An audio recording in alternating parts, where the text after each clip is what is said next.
જય સિયારામ. જય સિયારામ, જય સિયારામ. આ શું છે ગદા લીધી ભાઈ? કદર નથી, આ મગદળ છે મગદળ. આનાથી શું ફાયદો થાય? આનાથી આ બાવડા વધે. શું વાત છે? મસલ બનાવવા માટેનું? હે વાહ. ગુરુજીએ ભેટમાં દીધેલ છે. આ તમે અખાડાના મેમ્બર લાગો. અખાડા મેમ્બરો બહુ જૂના, 15 વર્ષ. આજ કેમ આપણા ગાર્ડન ગ્રુપમાં કોઈ દેખાતું નથી? આ એક જ આ દેખાય ભગત. જય સિયારામ. જય સિયારામ. વેકેશન ખુલ્લું ને એટલે. હે વેકેશન ખુલ્લું ને. વેકેશન ખુલી ગયા, ગાર્ડન ગ્રુપ હાવ ખાલી ખાલી દેખાય છે.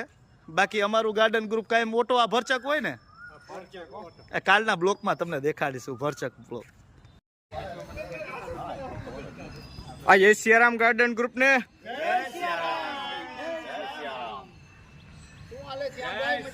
બસ મજા મજા. શ્યામભાઈ આજે છે ને ભાવિનભાઈ કાયમ 10 આટા મારતા ને, રાઉન્ડ મારતા દોડી દોડીને. ખાલી 2 જ માર્યા, કાલે જાંબુ ખાઈ ગયા હારી પટના. હે ભાવિનભાઈ?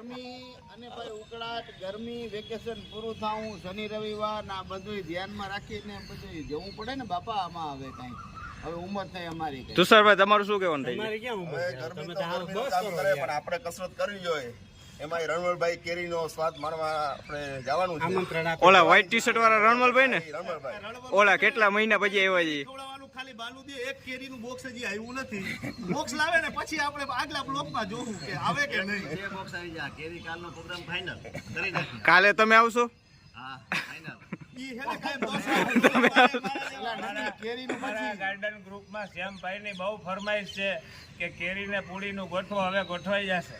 લગભગ કેરીનું અહીંયા તો તો ગોઠવાય. બધા કસરત કરવા આવતા જ નથી, લગભગ તો નાસ્તો કરવા માટે જ આવે છે. કાંઈક ને કાંઈક 2-4 દિવસે તો હોય જ છે. કેરીના દાતા મળી ગયા છે, હવે પૂડીના મળે એની જ વાત જોવાય છે.